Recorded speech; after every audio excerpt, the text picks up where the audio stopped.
வணக்கம் மக்களே, எல்லோரும் எப்படி இருக்கீங்க? நல்லா இருக்கீங்களா? இன்னைக்கு முடி கொட்டுற பிரச்சனை பார்த்தீங்கன்னா எல்லாருக்குமே காமனாக இருக்கு. ஸோ தொடர்ந்து நிறைய பேருக்கு முடி கொட்டுதுன்னு சொல்லி எனக்கு வாட்ஸ்அப்பில் நிறைய பேர் கமெண்ட் பண்ணிகிட்டே இருக்கீங்க. உங்கள் ஆயில் நீங்கள் சொன்ன மாதிரி யூஸ் பண்ணுறேன், ஆனால் நல்லா இருக்கு, இது நல்லா முடி வளருமா அப்படின்னு மாதிரி நிறைய பேர் கேட்குறீங்க. கண்டிப்பாக இந்த ஆயிலை யூஸ் பண்ணுங்க. கரி லீஃப் போட்டு ஒரு ஆயில் பண்ணியிருந்தேன். ஸோ அது நல்லா பெனிஃபிட் கொடுக்கும். கண்டிப்பாக ரெகுலராக யூஸ் பண்ணுங்கள். ஒரு மாதம் யூஸ் பண்ணும்போது நல்ல ரிசல்ட் எடுக்க முடியும். அப்புறம் பார்த்தீங்கன்னா உங்களுக்கு ஹேர் ஆயில் யூஸ் பண்ணியும் ஹேர் பேக் யூஸ் பண்ணியும் முடி கொட்டிகிட்டே இருக்குது. என்ன பண்ணாலும் எனக்கு முடி க்ரோத் ஆகலை, முடி கொட்டுது அப்படின்னா உங்களுக்கு கண்டிப்பாக ஹெல்த் இஷ்யூஸ் இருக்குது. நீங்கள் விட்டமின்ஸ் டேப்லெட் ஏதாவது எடுத்துக்கிற மாதிரி இருக்கும். முடிஞ்ச வரைக்கும் மல்டி விட்டமின் டேப்லெட்ஸ் எடுத்துக்கோங்க. எனக்கு இந்த ரீசெண்டாக 1 மந்த் பயங்கர ஹேர் ஃபாலு. நான் வீடியோ உங்களுக்கு அட்டாச் பண்ணுறேன். ஸோ அந்த அளவுக்கு வந்தால் எனக்கு முடி வந்துட்டே இருந்தது. என்ன ரீசன் எனக்கு தெரியல. ரெகுலராக ஹேர் பேக் போடுறேன், ரெகுலராக ஹேர் ஆயில் அப்ளை பண்ணுறேன், weekly 2 or 3 times hair wash பண்ணுறேன். இருந்தாலும் எனக்கு முடி கொட்டிகிட்டே இருக்குது. நல்லா ஹெல்த்தியாக தான் சாப்பிட்றேன், இருந்தாலும் முடி கொட்டுது. எதனால் கொட்டுது?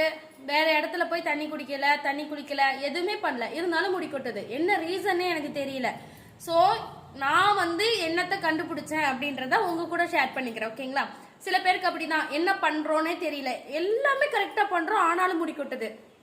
அப்படி இருக்கும்போது நான் கண்டுபிடிச்ச விஷயம் என்ன அப்படின்னு பார்த்தீங்க அப்படின்னா, நம்ம உடம்புல விட்டமின் கம்மியா இருக்கு அப்படின்னு சொல்லி நான் கண்டுபிடிச்சேன். எனக்கு ஃபேஸ்ல சில ஆக்னிஸ் வந்தனால நான் டாக்டர் பார்த்தேன். அவங்க எனக்கு மல்டி விட்டமின் டேப்லெட்ஸும் விட்டமின் சி டேப்லெட்டும் கொடுத்தாங்க. ஸோ அதை நான் 1 வீக் எடுத்துட்டு அதுக்கப்புறம் அப்படியே ஸ்டாப் பண்ணிட்டேன். ஃபேஸ் வாஷ் மாத்திரம் தான் யூஸ் பண்ணிட்டு இருக்கேன். இப்போ நான் அதுக்கப்புறம் ஒரு 3 months 6 months கிட்ட ஆக போகுது. அந்த டேப்லெட் அப்படியே தான் வச்சிருக்கேன். ஸோ திடீர்னு எதுக்கு இவ்வளோ ஹேர் ஃபால் ஆகுது, ஒருவேளை எதுவும் சத்து கம்மியாக இருக்குமோ அப்படின்னு யோசிச்சு அந்த டேப்லெட் சும்மா தானே இருக்கு, ட்ரை பண்ணுவோன்னு சொல்லி 3 days தான் அந்த டேப்லெட்டை ரெகுலராக எடுத்தேன்.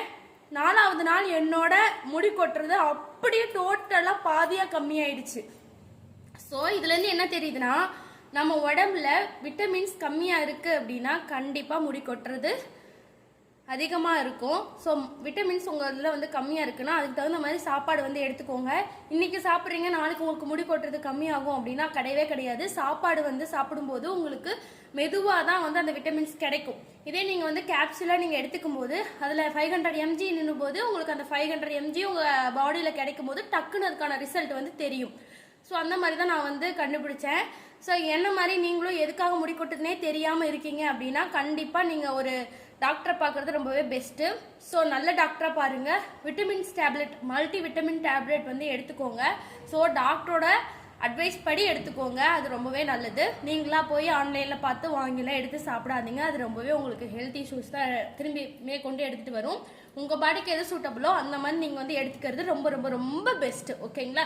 எனக்கு தெரிஞ்ச அட்வைஸை நான் உங்களுக்கு சொல்லியிருக்கேன். கண்டிப்பாக ஹேர் ஃபால் கண்ட்ரோல் ஆகணும்.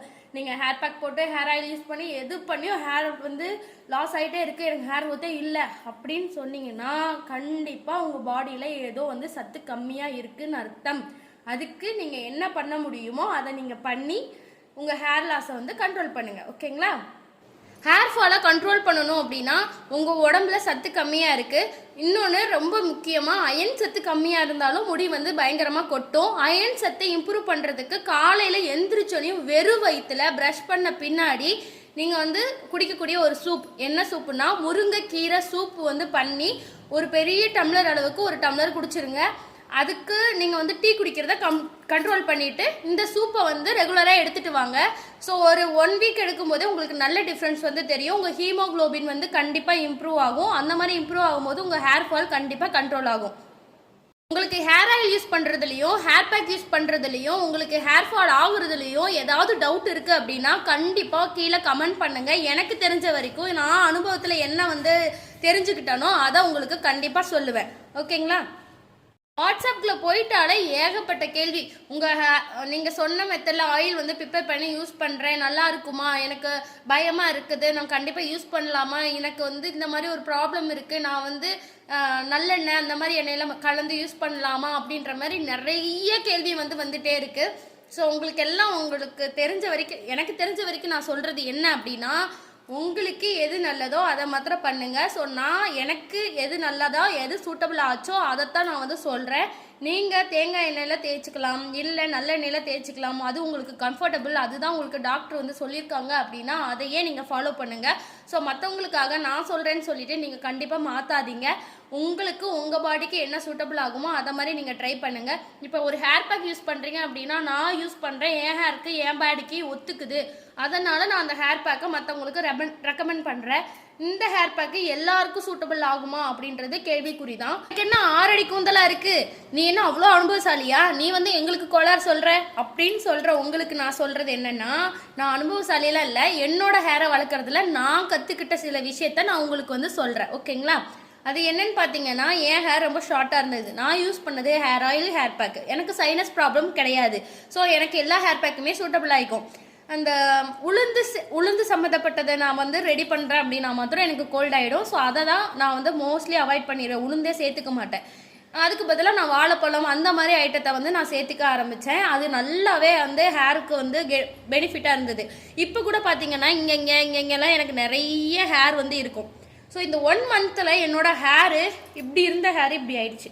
ஸோ மனசு ரொம்ப ரொம்ப கஷ்டமாயிடுச்சு. ஏன்னா நமக்கு இருக்கிற கஷ்டத்துலேயே பெரிய கஷ்டம் இந்த முடி கொட்டுற கஷ்டம். ஏன்னா நம்ம டென்ஷன் ஆனாலோ இல்லை கோவப்பட்டாலோ ஓவராக வந்து திங்கிங் பண்ணிகிட்டே இருந்தாலோ நமக்கு ஹேர் ஃபால்ன்றது பயங்கரமாக ஆக ஆரம்பிச்சிடும். ஸோ அதை நினச்சி இன்னும் ஒருக்கா கவலைப்படும் போது இன்னும் அதிகமாக தான் ஆகும். ஸோ அதை எப்படி க்யூர் பண்ணலான்னு சொல்லிட்டு ஆன்லைனில் நிறைய வந்து தேடிட்டே இருப்போம். நமக்கு ஹேர் ஃபால் கண்ட்ரோல் பண்ணுறதுக்கு என்ன பண்ணலாம்னு சொல்லிட்டு ஒவ்வொருத்தரும் ஒவ்வொன்று சொல்லுவாங்க. ஷாம்பு யூஸ் பண்ணாத, ஷாம்புக்கும் ஹேர் ஃபாலுக்கும் சம்மந்தமே இல்லைம்பாங்க. ஹேர் ஆயில் யூஸ் பண்ணாதீங்க, ஆட்டோமேட்டிக்காக உங்கள் ஹேரில் வந்து ஆயில் வந்து செக்ரேட் ஆகும், அதனால ஹேர் ஆயில் வந்து தேவையில்லைம்பாங்க. இன்னொருத்தர் நீங்கள் ஆயில் நிறைய வைக்கிறீங்க அதனால தான் உங்களுக்கு ஹேர் ஃபால் ஆகுது அப்படின்ற மாதிரி சொல்லுவாங்க. இன்னொருத்தவங்க ஹேர் பேக் போடுங்க அதனால உங்கள் ஹேர் ஃபால் வந்து கண்ட்ரோல் ஆகும் அப்படின்ற மாதிரி சொல்லுவாங்க. ஸோ ஒவ்வொருத்தர் அவங்கவுங்க கருத்தை தான் சொல்லுவாங்க இல்லையா, உங்களுக்கு எது சூட்டபிள் ஆகுது அப்படின்றத நீங்கள் தான் கண்டுபிடிக்கணும். ஒரு ஹேர் பேக் யூஸ் பண்ணுங்கள், அது உங்களுக்கு சைனஸ் ப்ராப்ளம் ஏற்படுத்தலை, உங்களுக்கு வந்து நல்லா இருக்குது, ஒரு சில்னஸ் இருக்குது ஆனால் சளி பிடிக்கல, நல்லா இருக்குது, ஹேர் க்ரோத் ஆகிற மாதிரி ஒரு ஃபீல் இருக்குது அப்படின்னு நினச்சிங்கன்னா அதை கண்டிப்பாக 1 மாதம் ட்ரை பண்ணுங்கள். அது கூடயே சேர்ந்து வேற ஒரு ஹேர் பேக்கையும் ட்ரை பண்ணுங்கள். அதுவும் உங்களுக்கு அதே மாதிரி நல்லா இருக்குது அப்படின்னா மாத்திரம் அது கண்டினியூவாக ட்ரை பண்ணுங்கள். ஓகேங்களா? இல்லை அது உங்களுக்கு கோல்ட் ஆகிற மாதிரி இருக்குது, அது உங்களுக்கு ஒத்துக்கலைன்னா அதை அப்படியே ஸ்டாப் பண்ணிட்டு வேறு ஹேர் பேக் பக்கம் போகிறது ரொம்பவே பெஸ்ட்டு. ஏன்னா நான் சொல்லலாம் இந்த ஹேர் பேக் உங்களுக்கு கோல்ட் ஆகாது கண்டிப்பாக யூஸ் பண்ணுங்கன்னு சொல்லிட்டு. ஆனால் ஒவ்வொருத்தரோட பாடி கண்டிஷன், ஒவ்வொருத்தரும் இருக்கக்கூடிய கிளைமேட்டை பொறுத்து தான் அந்த கோல்ட் ஆகுமா அப்படின்றத வந்து தீர்மானிக்க முடியும். அதனால ஒவ்வொரு ஹேர் பேக்கும் யூஸ் பண்ணும்போதும் பார்த்து கவனமாக வந்து யூஸ் பண்ணுங்கள். எனக்கு தெரிஞ்சதை தான் நான் உங்களுக்கு சொல்லித்தரேன். கண்டிப்பாக நான் சொல்கிறதையும் நினைவு வச்சு நீங்கள் ஒவ்வொரு தடவையும் வந்து ஹேர் பேக் யூஸ் பண்ணுங்கள். நெக்ஸ்ட்டு ஹேர் ஆயில் நீங்கள் வாங்கி தான் ஆகணும், வாங்கி தான் யூஸ் பண்ணணுன்றதெல்லாம் கிடையவே கிடையாது. உங்கள் வீட்டு பக்கத்தில் என்னென்ன ஹெர்பல்ஸ்லாம் வந்து கிடைக்குது அப்படின்றத பார்த்து நீங்கள் வந்து அதை அரைச்சி சாறு எடுத்து சரியான ஆயுர்வேதத்தின் படி நீங்கள் வந்து ஹேர் பேக் வந்து யூஸ் பண்ணுங்கள், ஹேர் ஆயில் வந்து யூஸ் பண்ணுங்கள். அந்த மாதிரி நீங்கள் ஹேர் ஆயில் வந்து யூஸ் பண்ணும்போது உங்கள் ஹேர் கண்டிப்பாக வந்து ஹேர் ஃபால் கண்ட்ரோல் பண்ணி ஹேர் வந்து நல்லா லாங்காக வளர்கிறதுக்கு ஹெல்ப் பண்ணும். இன்னொன்று பார்த்தீங்க அப்படின்னா, வாழ்க்கையில் நிறைய வேலை வந்து இருக்க தான் செய்யும். நம்ம வந்து ஹஸ்பண்டை பார்க்கணும், குழந்தைங்களை பார்க்கணும், அம்மா அப்பா பார்க்கணும், மாமனார் மாமியாரை பார்க்கணும், ஸோ வீட்டு வேலையை பார்க்கணும் சொல்லி நிறைய வேலைகள் நம்மளை தொடர்ந்து இருக்க செய்ய தான் செய்யும். ஸோ ஒவ்வொரு வேலையும் மாற்றி பார்த்துக்கிட்டே இருக்கிற மாதிரி தான் வந்து இருக்கும். ஸோ அவ்வளோ வந்து பிஸியான உலகத்துலேயும் நம்மளே கேர் பண்ணிக்கிட்டா தான் உண்டு. ஸோ கண்டிப்பாக ஒரு மணி நேரமாவது உங்களுக்காக நீங்கள் கண்டிப்பாக ஒதுக்கித்தான் ஆகணும். உங்கள் ஹெல்த்துக்காகவும், உங்கள் ஸ்கின்னுக்காகவும், உங்கள் ஹேருக்காகவும் நீங்கள் வந்து ஒரு மணி நேரம் மாத்திரம் ஒதுக்குங்க. உங்களுக்கு சில பேருக்கு பித்த வெடிப்பு இருக்கும், எத்தனை பேருக்கு இருக்குன்னு சொல்லி மறக்காமல் கமெண்ட் பண்ணுங்கள். ஏன்னா கிச்சனில் நின்றுட்டே சமைப்போம், நிறைய நேரம் வந்து நடந்துகிட்டே இருப்போம், அந்த மாதிரி இருக்கும்போது பித்த வெடிப்பு கண்டிப்பாக வரும். அதை எத்தனை பேர் அதை பார்த்து வருத்தப்பட்டவங்க அப்படின்றதையும் கமெண்ட்டில் சொல்லுங்கள். ஏன்னா அந்த பித்த வெடிப்புன்னு கூட நம்ம பார்க்கும்போது நம்ம கால் பாரு எப்படி இருக்குது அப்படின்னு சொல்லி அவ்வளோ கஷ்டமாக இருக்கும். அதே மாதிரி தான் ஹேர் ஃபால் ஆகும்போது நம்ம முடி எப்படி கொட்டுது அப்படின்ற மாதிரி இருக்கும்.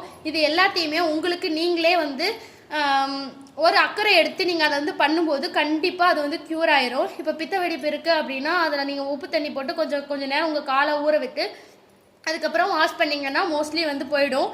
அதை தினமும் 1 ஹவர் உங்களுக்கான ஒரு 1 ஹவர் வந்து ஒதுக்கிக்கோங்க. அந்த 1 ஹவரில் உங்களுக்கான வேலையை நீங்கள் பார்த்துக்கோங்க. அந்த 1 ஹவர் யாருக்கும் கொடுக்காதீங்க. அந்த 1 ஹவரில் உங்கள் காலில் இருக்க பித்த வெடிப்புக்கு ரிமூவ் பண்ணக்கூடிய மெத்தடை ஃபாலோ பண்ணுங்கள். ஹேர் பேக் யூஸ் பண்ணுங்கள், நல்லா வந்து ஹேர் வாஷ் பண்ணிக்கோங்க, நல்லா ஃபேஸை வந்து ஐஸ் கட்டி வச்சு நல்லா கிளென்ஸ் பண்ணி உங்கள் ஃபேஸை நல்லா க்ளீனாக வச்சுக்கோங்க. பிம்பிள்ஸ் இருக்கா அதுக்கான டாக்டரை பார்த்து அதுக்கான மெடிசன் எடுத்து உங்கள் ஸ்கின்னையும் நல்லா பளபளன்னு வச்சுக்கோங்க. அந்த மாதிரி உங்களுக்காக ஒரு மணி நேரம் கண்டிப்பாக ஸ்பெண்ட் பண்ணிக்கோங்க. அது ரொம்பவே நல்லது.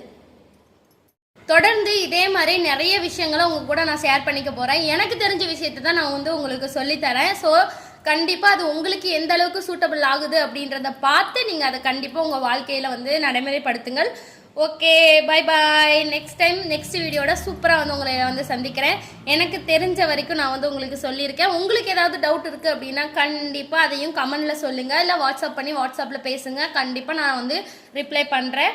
Okay, bye bye.